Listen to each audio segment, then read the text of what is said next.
Hello guys, Zueljin here. Welcome back to another episode on that ModSauce server. I got a red hat today, y'all. I noticed something cool. If you go into the hats menu and you go to the hat that you want and you go to colorizer, you can change the hat by different colors. So if I took away red, for instance, I would have a black hat.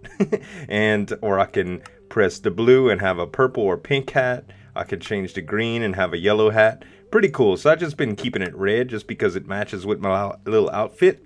Anyway, guys, today we're going to do something pretty cool. I had a pretty cool episode planned for y'all using the player interface from Random Things, but alas, I broke my game with it.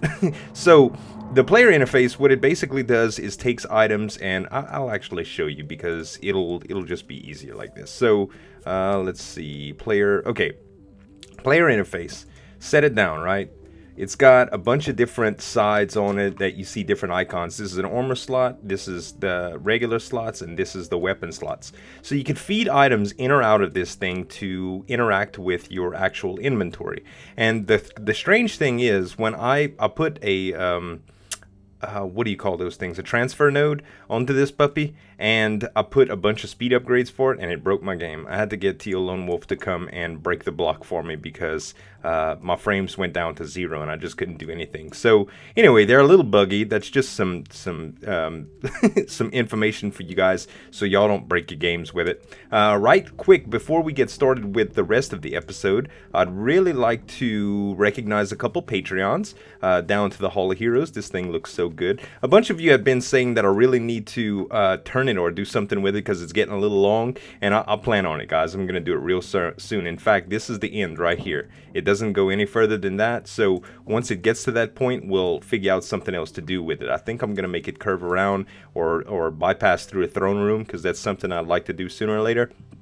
And there's a bunch of you that have higher donation levels that I'd like to start doing some stuff with. That's a little bit different. Maybe some second structures into the throne room. We'll see. Anyway, the next two. Actually, I forgot my stones because I was playing with them so much. Let's see. I can actually do it with anything because it translates really well. I could do it with cobble. That will work. So let me just get some cobblestone, and then I could go back. There we go. All right, I could go so fast with these things. Okay, so first up on the list is Dulden Layden. Jay Ferguson, thank you very much for the patronage, sir. Let us get the palette and the hammer out, and I'll see if I can get this right. DULDENLEIDEN. That should be correct. Okay. Put you in a waving format like everyone else and sculpt, and then put the paint on you.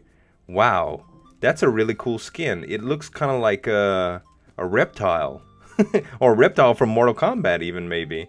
That's really, really cool though. I like that. I love the different, it looks pixelated almost like scales.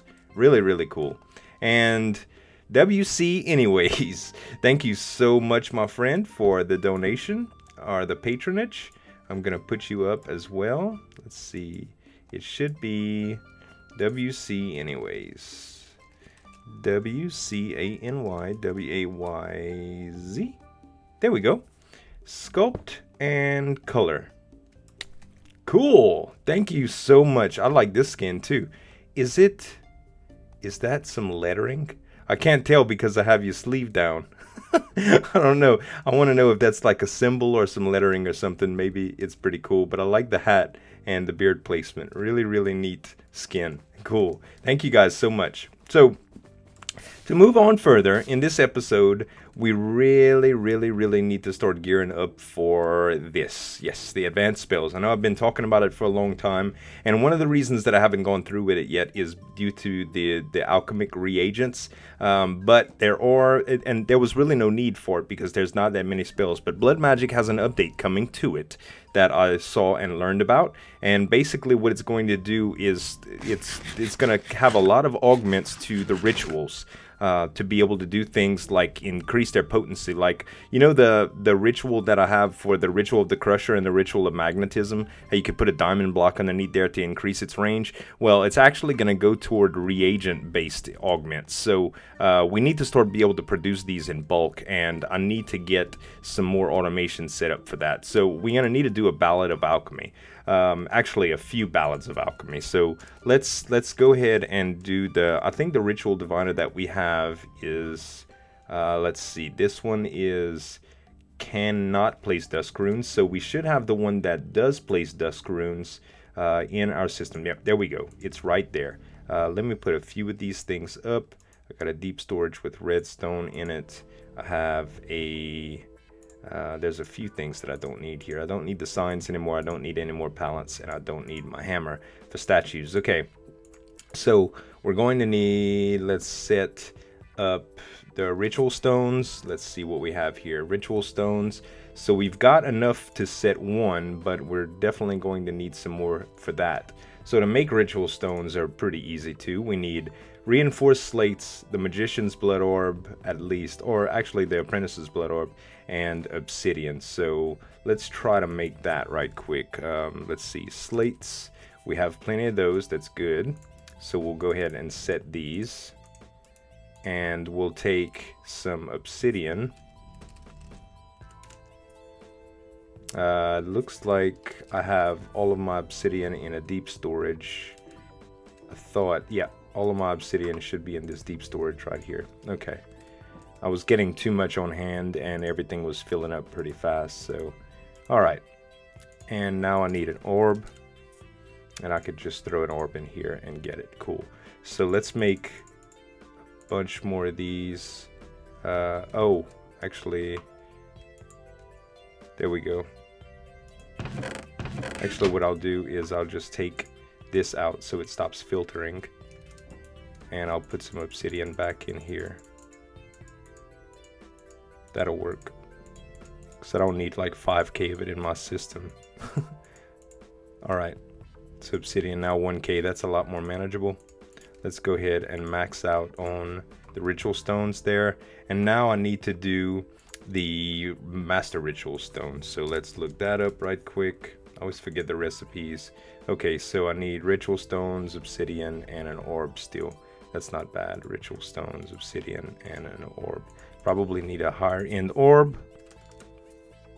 Let's try it with the magicians. Yes, that's exactly what it is. So I'll go ahead and make let's see, I don't know, let's make 2 more. Okay, so now we should have plenty to go with this, and we'll need some chests. We can use, I don't know, we can probably use, I'll try some adjustable chests too, with some storage upgrades. Actually, yeah, let's take the slot upgrades, and let's also do the, what do we need? We'll do some vanilla chests too, just in case, because that might not work the way that I want it to. Okay, so now that we have those, we also need an alchemy set. And to do that, we'll need to use the brewing stand with a couple slots. That shouldn't be that bad. I have plenty of that stuff in the system. Let's set up at least 3 of these things for now. Okay, and so to make this, we'll need an orb of at least, let's see, okay, we need at least a level 2 orb. We need some more obsidian, just like that. And where was it again? I shouldn't have this thing synced anymore because I really don't need it. Auto search, cool. And alchemy. There we go. Alchemy Chemistry Set. So we only need 2, and we need the blood orb right there. So let's go ahead and do that. Alright, here we go. So now we have 3 of these guys. Okay, the last thing we need are altars, blood altars. And let's see, do I have enough of this stuff? Yeah, sure do. Okay, so we're set up. So now we need to make a little room for it as well. And I was thinking through this wall would probably be the best spot, because we don't have anything back here yet, and this can be a cool room. Although I'm gonna have to do this kind of like a tower, and it is close to a lot of taller portions. So I don't know, maybe I'll do it on the other side actually. Because I'm not gonna make the room on camera because that's kind of boring. I'm just trying to decide locations so where I can place these things. But I know it's gonna be like in a tower format. So let's see, let's go out here, and where can I put this thing? It's gonna be relatively tall. I can actually do it right here. I think that would be a good spot for it. Eventually, you know, originally I was gonna have my throne room here. Maybe I can come off with the tower in front. Although, I really don't know. Maybe in this back corner like I had originally set, but my smokestacks, see, it's already so tall right there. I would like to give it some height at a different place. Heck, I don't know, maybe I could do it here. That probably wouldn't be too bad, because the throne room could be right there and it might branch off differently. Okay, so hopefully we won't have to change the location of this. Let's see, we're definitely going to have to make a tower right here. So let's just place some blocks right quick. Let's see, do I have my shovel on me? I should have my shovel. Yes, my balance shovel. And I can do some quick damage with this. Let's go ahead and take out a bunch of this just to make it square. Okay, we are square now. Cool, now I've got plenty of place to work. Okay, and in addition to that, I have plenty of dirt. We're gonna need factory blocks to place these. So actually, let me get set up a little bit here, you guys. I'll be right back. So guys, I am back, and I brought Top Mass along because this is something that he wants to learn as well. Say hi to everybody, Top Mass. What's up, everybody? Anyway, man, so this is a little layout that I put together. It's a 15 by 15 section of floor, and these are all rituals of alchemy, or the name of it's called the Ballad of Alchemy. Anyway, these rituals haven't been activated yet. What we're gonna do is go underneath and activate them once they're all put together. Basically, to set this up, there's only one way to automate blood alchemy, and that is to use blood altars and these rituals. So they don't automate like anything else through applied energistics. You can make them work with applied energistics, but you have to have these altars in place. And the way that it knows how to craft an item is to actually put the item in the system. So, for instance, if we want to autocraft this, which is called a simple catalyst, you need this for almost all the alchemic regions. It has to be in the altar to make this go. All right, if you take it out of the altar at any time, it doesn't know what to craft. The other components that you're going to need are going to be 3 chests, actually a minimum of 2, but most people use 3 because they can double the input size. And you can put the chest on the outside of the altar just like that. And right in front, you set the Alchemy Chemistry Set. So basically what this does when the altar and when the ritual is activated is it looks for inventories in this chest and this chest. And based on whatever the item is on the blood altar, it tries to use the ingredients that are in these chests and throw them into the chemistry set. Once the item is made in the chemistry set, it gets ejected into the back inventory or the exit inventory. So I have a bunch of slot upgrades here, and I'm gonna go ahead and use them all there so it expands the inventory as much as possible on each of them. Wait, so how does it know which one's the exit? Is it just because whatever one? It's just the positioning, right. Adjacent to the thingy thing. That's correct. That's correct, and that's just the way he has it set up. So basically, now that this is set up like this, if I go underneath here and I activate this ritual, I'm so excited. I'm gonna use my weak activation crystal and just activate this ritual. It says energy flows through the ritual, so that tells me it's active. And now the Alchemy Chemistry Set needs an orb, so it has to be linked to you, so just make sure it's linked to you, and then you put that in the chemistry set and it's ready to go. So now all it needs is inventory. Now to make a simple catalyst, you need redstone, gunpowder, glowstone, and sugar. Okay, so in one of these chests on the right, I'm gonna put sugar, glowstone, gunpowder, and redstone. And what's gonna happen is it's gonna start taking ingredients and putting them in the blood altar. I found that. I had it on me, so I threw it to you. Okay, I think that's, let's see, let me look at it one more time. Simple catalyst. Simple catalyst is gun, glow, I had to make red, a couple and of those sugar. for demon spawning or whatever it's called. I got that far. Gun, glow, red, and sugar. Is this linked to me? Yep, it's owner Zueljin. I may have...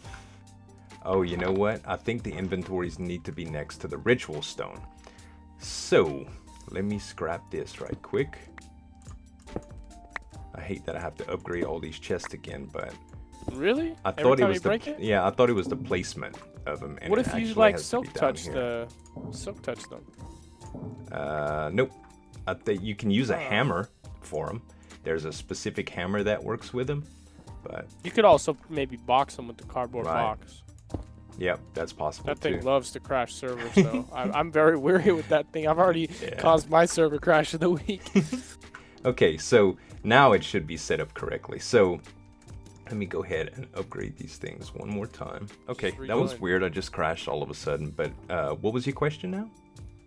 Okay, so basically, like when you want to make a certain recipe, you just put all of that type of material in these chests, and then this catalyst gets reused, and then it always actually no. Makes whatever you it's want. Almost like a marker. That it's almost like to tell it what to create. So let's say that you have 15 or 20 different ingredients for different alchemy recipes in these inventories. So you just put it in the top. Right, it knows what to make when you have it. So let's say I have enough ingredients in the chest on the side to produce whatever. You know, maybe I want to produce, I don't know, aquasalis, and I have the ingredients for this simple catalyst and the ingredients for aquasalis in there. Well, it won't know what to produce until you put one of those things in the altar. So as soon as I take this out and put aquasalis in, it'll start producing aquasalis. Right. Yeah, I get it. That's in the cool. ritual stone. Yeah. I expect to see some kind of like Zueljin pro level auto item switcher to start making different ingredients. Come on, that's what I want to see. All right. So now that's why you got 4 set up here. Right. So now that I have gunpowder and everything, now look at the right click on the Alchemy Chemistry Set and see what's happening. See how it's just filling up with those ingredients? Yeah. So it's going to do that as long as there's ingredients in this chest for it. Now, call me overzealous, but my plan is to have automation for each one of these ingredients, like the redstone hooked to my quarries, for instance, and bypass to go into these chests. And the same thing with like a creeper spawner that sends gunpowder into these specific chests. Through my ME system. I don't know how I'm going to do it yet, but what I want is to be able to make these things on demand. So if I need more, I just want to be able to create it. And you can do that with the ME system as long as you put inventory items into these inventories. So you can actually use import and export buses instead of the chest inventories too. Right now, naturally, I'm going to start kind of basic, but I want to start be able to mass producing these things because some of the advanced spell components, they're just so deep, man. Like, dude, it's ridiculous. Really, they cost that much? So like, let's take a look at come into the my main portion of the base right here, and I'll show you what I mean. You know, all these people. Hello, everyone. All right. So let's look at this, for instance. This is a default spell modifier. Use your 3 key on the number pad. And look at it and press your 3 on the number pad, and it'll show you what the ingredients to make this is. I just clicked it. Oh, it's okay. It's okay. Press 3 on my numpad, you said? Yeah, yeah. Just look at it and press 3 on your numpad, and it'll bring up the recipe for it. No, that's not doing it. No? Okay, it must be my keys. Right. Well, search for default spell modifier in NEI. DEFAULT. There you go. Yeah, And yeah, the I first, see it. okay, so default spell modifier. So you have to make stone braces, 4 of those, which take 3 reinforced slates apiece. So that's 12 reinforced slates. You also need to make an unattuned core, which consists of strengthened catalysts and an empty core. The empty core is made from simple catalyst, glass, gold, and iron. And the strengthened catalysts are made from simple catalyst, bone meal, and netherwort in an alchemy table. Then you have to make the output spell cable, which also takes simple catalyst, stone, and iron, and the input spell cable, which takes an imbued slate, a simple catalyst, stone, and blank slates. So That is deep. that's for one freaking component. And you need multiple components. Yes, yes, pretty much. So the way these work pretty much is you have one end that's a trigger and one end that's a modifier or a former, and then you have the modifier. So let's say, for instance, you can make a projectile spell that uses the element of earth and does something with that element of earth, and that's the most basic foundation of a spell. This is a melee aggregator with an earth former and a default spell modifier. This spell is actually kind of bugged, but it's made to be able to give gravity to any type of block in Minecraft. So if you take a block of stone, for instance, and you cast a spell on it, it'll make it fall just like sand or gravel. There's also some different modifiers. I think I have a different modifier in here that I could just show you right quick. Modifier. Yes, I have a defensive spell modifier. And I'm going to go ahead and break this. And I'll put my defensive spell modifier on here. And now by shift right clicking, I think it's input. No, that's output. And right clicking changes the input side. So it doesn't matter which way the output is, but it has to go where the inputs have to touch the outputs on each spell. And then you take what's called, you know, that activation crystal that you use for all your rituals? Yep. There's actually something called a complex spell crystal. Yeah, I saw that. Instead of instead of that, it's this, and you mark it just like you do with the simple spells with the aggregator. So when I use that, you can hear the spell effect. For some reason, I think I have this backwards. Let's try the other way. Let's make sure I have this backwards or the right way. Okay, it's marked. There you go. So it makes a wall. Okay, basically it takes the 2 levels and brings them up from the floor. So you could do this with any block, no matter what they are. You can augment this spell with the different types of augmenters to make it a much larger area. To do this, like a 7x7, for instance. That would be ridiculous. Yeah, you just bring it up like that. And you can do it anywhere you want. It just zoop.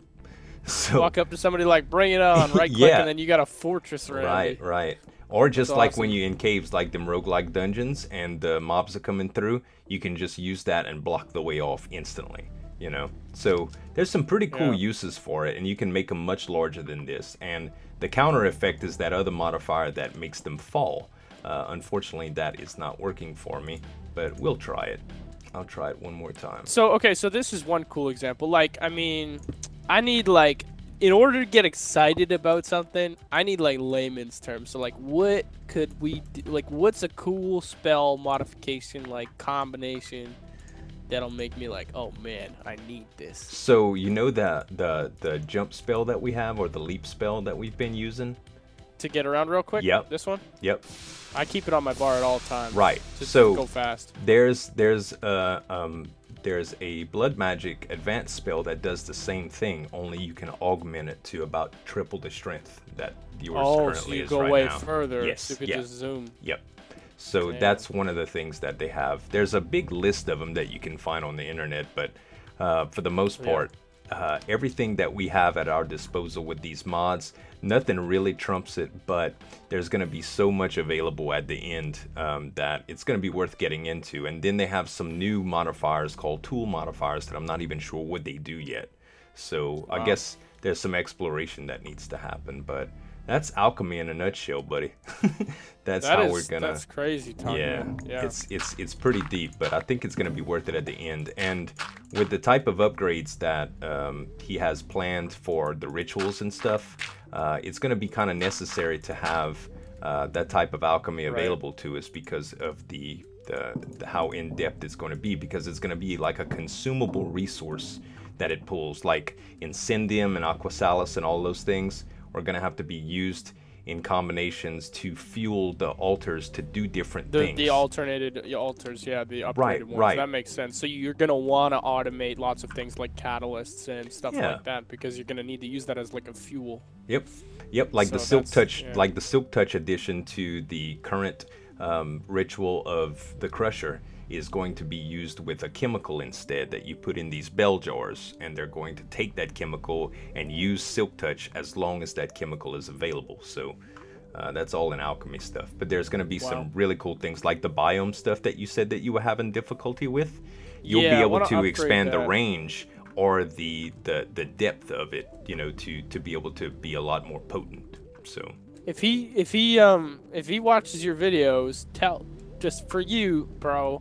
I love blood magic to pieces, but we gotta make. I've been trying to change my biome, and it's just such a small area. It's not even worth it. It's not even worth it for me, and so I'm not messing. I mean, you just for 20 blocks, you gotta spend 1 million LP. Like, I get it, but then you gotta move that around, and it's not. We need a bigger area, man. I'm trying to change a big area, and it's like I'm not even bothering. I just go with the extra utilities one or whatever. I'm just using the painter and doing it block by block, which is even worse, but it's cheaper because it's just And I think he knows that, and a lot of the rituals could be so much more advantageous if you can augment the effects of them, and that's what he's doing it for, is to be able to spend a little bit more time to make them more powerful. So, and I mean, another example, Green Grove, it costs quite a decent amount of LP. I wouldn't consider it a decent amount, but it costs a substantial amount of LP for for what it does. Is my point. So to make a 7x7 or a 9x9 would be more beneficial, even if you had to use a little bit of fuel to make it do that. Right. Yeah. And there's no. I mean, there's literally almost no point. It just sucks so much LP when you make a massive garden that it's like, well, there's no point to use it. Yeah. So yeah. Definitely. I mean, if he's working on it, by all means, that's awesome. Yeah. I'm pumped. Yeah. For sure. Yeah, it's in beta right now, and we haven't updated the server to it yet, but I'm sure it'll be coming pretty soon. So thanks for joining me in the alchemy stuff, man. What is that? Yeah, dude, thanks for teaching me. Oh yeah, look at that. I finally made that. Ah, the imbued tool. Very, very 56 nether stars, broham. Does it break? Nope, never. Sweet. Oh man, I gotta turn off my sigil of suck. I stopped using that one because I use Practicality's magnet. Because look at this. Well, the magnet works too far for me. Like, well, you can do there's 2 different versions. Right. There's I still like my sigil though. I like it. Yeah, all right. You're blood magic. I'm just bloody. I'm an bloody. addict. Yeah, I get it. Apparently, did you hear about a spell that does a 9x9 house? There's a blood magic spell that makes a 9x9 house. I have not. Apparently, that's a thing. Well, that's something. If you guys in the comments know what we're talking about, list them. Yep. Sorry, I didn't mean to keep you, but yeah, I just yeah. Cool, man. Well, thanks again for joining me, brother. Dude, thanks for. I'm gonna set this stuff up too. Get this automated stuff because I learned a lot. It's nice. Sweet. Well guys, that is going to wrap it up for the episode today. I hope y'all really enjoyed this setup, and I want to give a very special shout out to all of the Patreons and Topmass for helping me out with this project. What I'd like you guys to do for me is talk to me about some ways that I can move these items from and to the ME system. I know that there's things that I can do, but I'd really like to watch out for the amount of channels that I have.